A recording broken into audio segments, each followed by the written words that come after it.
Alhamdulillah, Alhamdulillah, Alhamdulillah. All thanks is to Allah. Alhamdulillah, Alhamdulillah, Alhamdulillah. All thanks is to Allah. As a Yemenite Jew, I can tell you that the name itself is not the devil, is not a pagan idol, is not the moon god, as evangelical Christians have been propagating for decades. This is a very, very sick cult, by the way, and their idiocy is quite redundant. I mean, I can't even imagine if people would actually teach themselves these things and flatter themselves with these things, and at the same time claim to support Israel, when in actuality in Israel we say Allah, we say Yallah, we say these terms, these phrases are understandable to our understanding, that they are not in any way, shape or form to what they say, to what evangelical Christians say is basically the devil. No, we understand what the name Allah means, what it signifies. Take the dictionary of the Hebrew language. I take the dictionary and I actually took the name of God, which is through etymology is the three letters Aleph, Lamed, Vehe. Basically, I wrote it down. I know I don't have the whole thingamajigs on. You know, you get the idea. So basically, Aleph, Lamed, Vehe. This in Hebrew means, well, without the, we'll see, that's the thing. Without the vowels, because the dots, the nikud, the dots, or the vowels right here, these are vowels beneath the letters, indicate how the word itself is to be pronounced. So I'm going to block these right now for a second, but I'm going to show you. This right here, in my understanding, because I'm going to say what it is, this says God. Elah is God in Hebrew. Now, with these two right here, with these two vowels, this is the Fatah Sagol, Fatah Sagol. This would indicate that this would turn the word God, which without these vowels, it would be God, Elah. Now it would be Olo, Olo.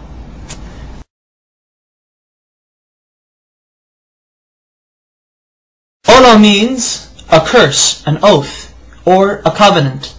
Christian evangelicals love to use this. They like to say, but you see, Allah, with these vowels, indicates that Allah is a curse. Therefore, the Muslims are worshipping an evil God who was a curse onto humanity. These evangelical Christians, they're nutcases, they're nutbags. And I took it upon myself further to actually see how they got this idea that Allah, the Arabic name of God, is a curse, and more recently is the devil. I don't know how they do it, but they do it. Allah is not the devil. God forbid. May God even forgive me for saying such horrible things. But here's the Hebrew version of the Arabic name Allah once it is written in Hebrew. The Arabic name Allah has 4 consonants because Hebrew is like Arabic. It's almost similar. Same alphabet, same thing, just different script. This is the Arabic name of God. This is how the script is. This is what it's connected, because Arabic is a cursive language. This is the connected form, but however it is 4 letters. 1, 2, 3, and 4. I'm going to have to baby you guys into this. Now this is the name of God, Allah in Arabic, but broken up. So that way each letter is given its position. This is Aleph, this is Lam, this is Lam, this is Ha. So Allah. Okay. Now this right here, Allah in the Arabic script, this is how it would become rendered in the Hebrew rendition. That way, Allah in Hebrew would be Aleph, Lamed, Lamed, He. Okay. Now, how do we get this? Which this right here is, this basically means curse. And the only reason why this means is curse because of these 2 vowels. There are 7 letters in the Hebrew language that look like this, that have these 3 consonants. There are 7 Hebrew words in the Hebrew language that have these 3 consonants, and they're both the same. How do Hebrew-speaking Jewish people or non-Jewish people know? How do they differentiate? How do they know when a curse means a curse and God means God? Because this right here, without the vowels, this literally means God. This right now I'm just God. This says Elah, Elah. Now with the vowels, it means Olo, which means a curse. Look at this right here. I'm actually going to write down the proper Hebrew name of God with the correct pronunciation. This is how we know. This is how we could tell when God is God and when the letter represents, or when the word is God, or when the word means curse. Okay. There we go. Notice the symbol, notice the vowels. This becomes a, and this dot right here, the holom, it becomes alo. Alo. Olo and alo. Olo, alo. Guys see the difference? This right here, though they have this exact same letters. Everything is rendered the same thing. However, the use of vowels in the Hebrew language allows us to make distinctions between the understandings of what the words mean, what they imply. This may mean curse, but this at the same time may mean God. Okay, that's fine. In Arabic, God can also be written without using two L's. So it could actually be Alif, Lam, the He. So, Ilah, which is the exact same thing as Allah.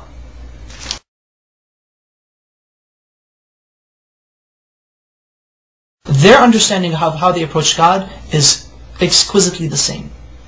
We do not share the system of belief with Christians that they and us worship the same God. No, we do not. So help me God. But Christian evangelicals do not worship the God of Israel. They do not worship the Islamic perspective of God. Maimonides, one of our greatest philosophers in Judaism, as well as a religious philosopher of Judaism, has quoted extensively in his beautiful Igeret Tayman, or the Epistle to Yemen, in which he was basically teaching and giving, basically answering many questions brought forward to him. The Jews of Yemen asked, what is your position of Muslims? Are they considered idol worshippers? Are they considered paganists? And Maimonides said, the Muslims, the idolatry has been removed from their hearts. A Muslim does not know idolatry, he does not know paganism, he has no form of whatsoever of any grain left in his heart.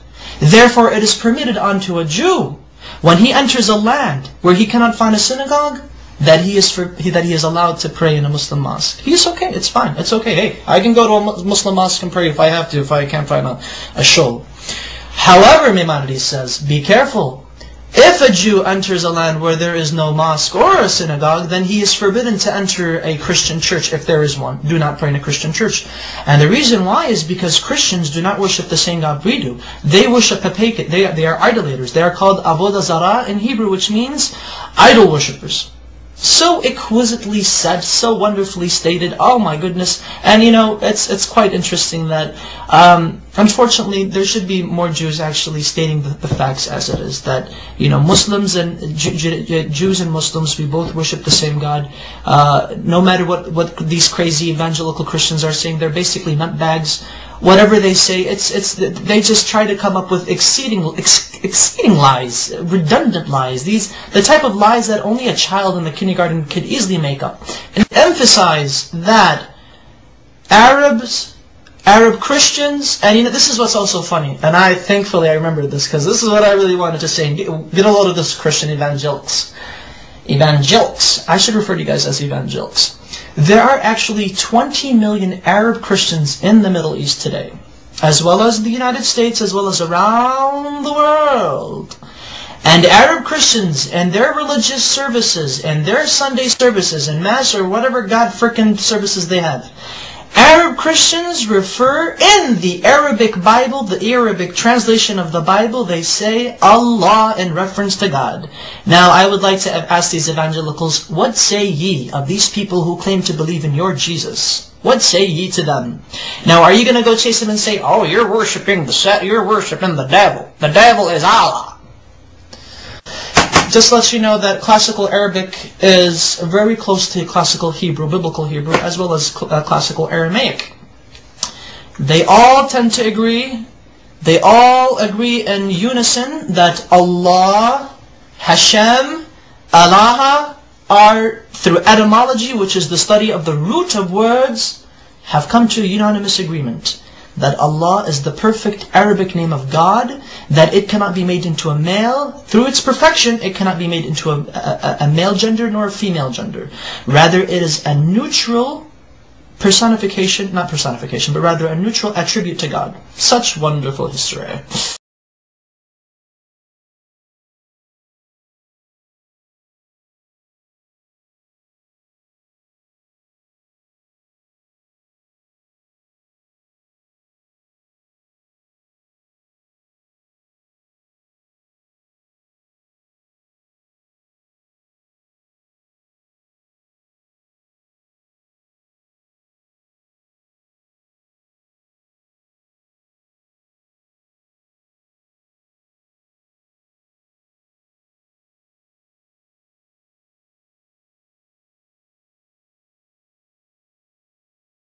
You gotta be the one who prays on time, who lives right every day. You know you gotta watch the time, cause time goes fast and you don't wanna be delayed. You don't wanna go back, don't wanna go bad. You gotta keep up, keep believing. And if you feel sad and you wanna go